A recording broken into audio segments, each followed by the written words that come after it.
తెలంగాణలో ఎన్నికల పోలింగ్ ప్రశాంతంగా ముగిసింది. ఇక అసెంబ్లీ ఎన్నికల పోలింగ్ సందర్భంగా తెలంగాణలోని పలు నియోజకవర్గాల్లో కొన్ని చోట్ల ఘర్షణలు చోటు చేసుకున్నాయి. ఇక పలు చోట్ల కార్యకర్తల మధ్య తోపులాట జరిగింది. పోలీసులు కలగజేసుకుని ఇరు వర్గాలను పోలింగ్ బూత్ల నుంచి దూరంగా పంపించేశారు. అక్కడక్కడ లాఠీ చార్జ్ చేయాల్సిన పరిస్థితులు నెలకొన్నాయి. మొత్తం మీద ఎన్నికలు ప్రశాంతంగానే ముగిశాయి. ఇక గ్రామీణ ప్రాంతాల్లో ఓటర్ల పోలింగ్ కేంద్రాలకు పోటెత్తగా పట్టణ ప్రాంతాల్లో అంత ఉత్సాహంగా కనిపించలేదు. ముఖ్యంగా హైదరాబాద్ ఓటర్లు అంతా ఉత్సాహంగా చూపించకపోవడం చర్చనీయాంశంగా మారింది. నాగర్ కర్నూలులోని అమ్రాబాద్ మండలం మన్ననూరులో పోలింగ్ బూత్ వద్ద ఉద్రిక్తత నెలకొంది. కాంగ్రెస్ బీఆర్ఎస్ కార్యకర్తల మధ్య ఘర్షణ చోటు చేసుకుంది. పోలీసులు ఇరు పార్టీల కార్యకర్తలను చెదరగొట్టారు. ఖమ్మం జిల్లా కూసుమంచి మండలం నైనకన్గూడెంలో కాంగ్రెస్ బీఆర్ఎస్ కార్యకర్తల మధ్య ఘర్షణ తలెత్తింది. పలువురు కాంగ్రెస్ కార్యకర్తలకు గాయాలయ్యాయి.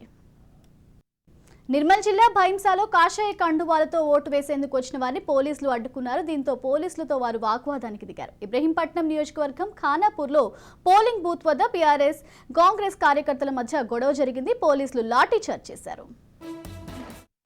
జనగామ పట్టణంలోని 244 బూత్ వద్దకు బీజేపీ బీఆర్ఎస్ నేతలు చేరుకోవడంతో ఘర్షణ చోటు చేసుకుంది. కార్యకర్తల మధ్య తోపులాట జరిగింది. పోలీసులు ఇరు పార్టీల కార్యకర్తలను చెదరగొట్టడంతో పరిస్థితులు అదుపులోకి వచ్చాయి. ఇక కామారెడ్డి జిల్లా ఎల్లారెడ్డిలోని షట్పల్లి పోలింగ్ కేంద్రం వద్ద బీఆర్ఎస్ కాంగ్రెస్ నేతలు గుమిగూడారు. దీంతో ఇరు వర్గాలను పోలీసులు చెదరగొట్టారు. నిజామాబాద్ జిల్లా బోధన్లో పోలింగ్ కేంద్రం వద్ద వివాదం నెలకొంది. విజయ్ మేరీ పోలింగ్ కేంద్రం వద్ద బీఆర్ఎస్ కాంగ్రెస్ నేతలు ఘర్షణకు దిగారు. పోలీసులు లాఠీ చార్జ్ చేసి వారిని చెదరగొట్టారు. వికారాబాద్ జిల్లా సౌడపూర్లో బీఆర్ఎస్ కాంగ్రెస్ కార్యకర్తలు ఘర్షణకు దిగారు. పోలీసులు లాఠీ చార్జ్ చేసి ఇరు వర్గాలను చెదరగొట్టారు. అచ్చంపేట నియోజకవర్గంలోనూ బీఆర్ఎస్ కాంగ్రెస్ కార్యకర్తల మధ్య ఘర్షణ నెలకొంది. పదర మండలం వంకేశ్వరంలో ఇరు వర్గాలు కర్రలతో దాడి చేసుకున్నారు. పలువురికి తీవ్ర గాయాలయ్యాయి. వరంగల్ జిల్లా పాలకుర్తి నియోజకవర్గంలో ఉద్రిక్త వాతావరణం నెలకొంది. పోలీసులు లాఠీ చార్జ్, పోలింగ్ కేంద్రాల వద్ద ఉద్రిక్తత చోటు చేసుకుంది.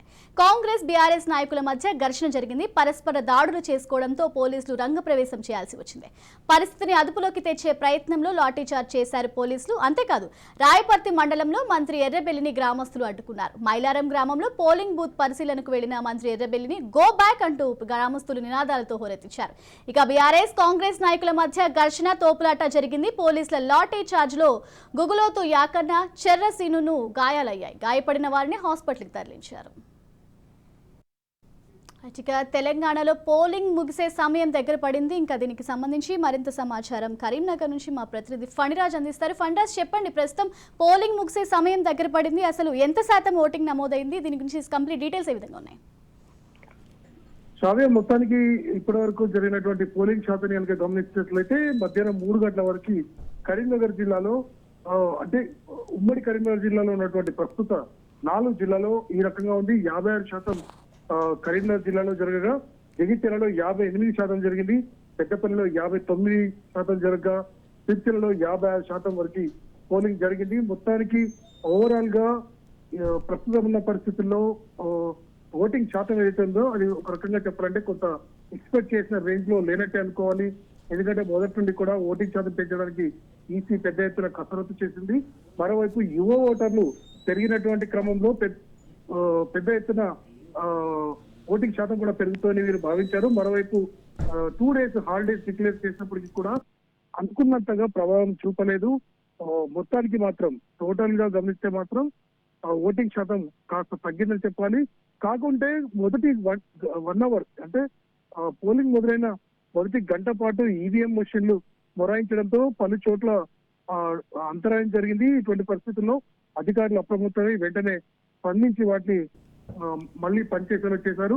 సో ఒకసారి ఎంట్రీ అంటే ఎవరైతే ఈ వారికి ఇచ్చినటువంటి స్లిప్ ఎంట్రీ ఇచ్చిన తర్వాత ఆ టైం ఏదైతే ఉందో దానికి ఎక్స్టెన్షన్ ఉంటుందంటే అది ఎంత టైం పట్టినప్పటికీ కూడా వారి ఓటు హక్కు వినియోగించుకునేంత వరకు కూడా ఉండాల్సి ఉంటుంది. సో ఇటువంటి పరిస్థితుల్లో ఈసారి కాస్త ఆలస్యమయ్యే అవకాశం ఉంది. దాదాపు రాత్రి 8 గంటల వరకు కూడా పోలింగ్ కొనసాగే అవకాశం కనిపిస్తోంది. మొత్తానికి ఈ రాత్రి వరకు కనీసం 65 నుండి 70% వరకు వెళ్తేనే అటు ఈసీ కానీ ఇటు వివిధ కార్యక్రమాల ద్వారా అధికారులు చేసినటువంటి ప్రయత్నాలు ఫలించాయని చెప్పుకోవచ్చు. ఫణిరాజ్, రైట్, చూసుకుంటే కొన్ని చోట్ల ఈవీఎంలు మొరాయించి కూడా కొన్ని చోట్ల పోలింగ్ లేట్ అయింది. ఇలాంటి అంశాలు కూడా మనకి బయటకు వచ్చాయి. సో దీనికి సంబంధించి కరీంనగర్ వ్యాప్తంగా ఎలా ఉంది? నిజానికి ఎన్నడూ లేని విధంగా పలు ప్రాంతాల్లో అంటే 1-2 స్థానాల్లో ఇటువంటి పరిస్థితులు వచ్చాయి. కానీ ఈసారి ప్రతి నియోజకవర్గంలోనూ 1-2 పోలింగ్ కేంద్రాల్లో ఇటువంటి పరిస్థితి తలెత్తింది. దీంతో అధికారులు అప్రమత్తమయ్యారు. కానీ అప్పటికే సాధారణంగా అంటే మనం గమనిస్తే గ్రామాల్లో చాలా త్వరగానే ఓటు కోసం ముందుకొస్తారు. ఇటువంటి పరిస్థితుల్లో బారులు తీరినటువంటి ఓటర్లు కొంత అసహనం వ్యక్తం చేశారు. తాము ఉదయాన్నే వచ్చిన ఈ సమయంలో ఇలా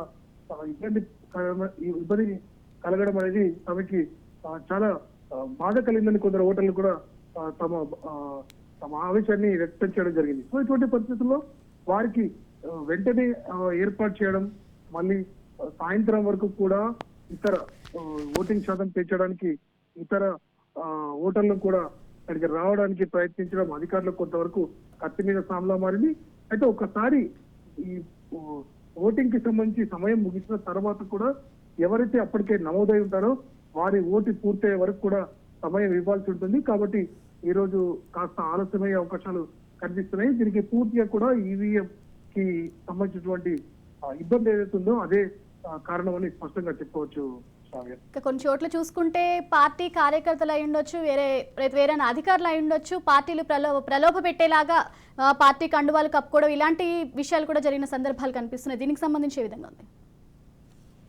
నిజానికి పలు ప్రాంతాల్లో ఇటువంటి పరిస్థితి తలెత్తింది. కొందరు నాయకులు అంటే ఓడిపోతామనే ఫ్రస్ట్రేషన్ లో నాయకులు కానీ కార్యకర్తలు కానీ ఇటువంటి పరిస్థితిని క్రియేట్ చేశారు. ఒకవైపు ఓటర్లు స్వచ్ఛందంగా ముందుకు వచ్చి ఓటు వేస్తున్న క్రమంలో ఇలా పోలింగ్ కేంద్రాల వద్ద ఇబ్బందిని సృష్టించడంతో ఒక రకంగా చెప్పాలంటే పోలీస్ అధికారులు కూడా కాస్త తీవ్రంగానే స్పందించారు. అనేక ప్రాంతాల్లో నేరుగా అంటే అక్కడ ఉన్నటువంటి సిబ్బంది ఎవరైతే ఉన్నారో వారు నేరుగా ఉన్నతాధికారులకు కంప్లైంట్ చేయడంతో వెంటనే దాన్ని సక్రియ ప్రయత్నం చేశారు. కొన్ని ప్రాంతాల్లో మాత్రం కింది స్థాయి సిబ్బంది ఎవరైతే ముఖ్యంగా పోలీస్ సిబ్బంది ఎవరైతే ఉన్నారో వారు కొంతవరకు అధికార పార్టీకి అనుకూలంగా వ్యవహరించడంతో అక్కడ ఉన్నటువంటి ఇతర పార్టీల పోలింగ్ ఏజెంట్లు అలాగే కార్యకర్తలు తీవ్ర ఆగ్రహం వ్యక్తం చేశారు. పూర్తిగా తొత్తులా వ్యవహరిస్తున్నారని, అలాగే అధికారులు ఓటర్లను సైతం మభ్యపెట్టడానికి ప్రయత్నిస్తున్నారని వారు తీవ్రంగా స్పందించడం గమనార్హం. Sravya. Right, thank you for this updates.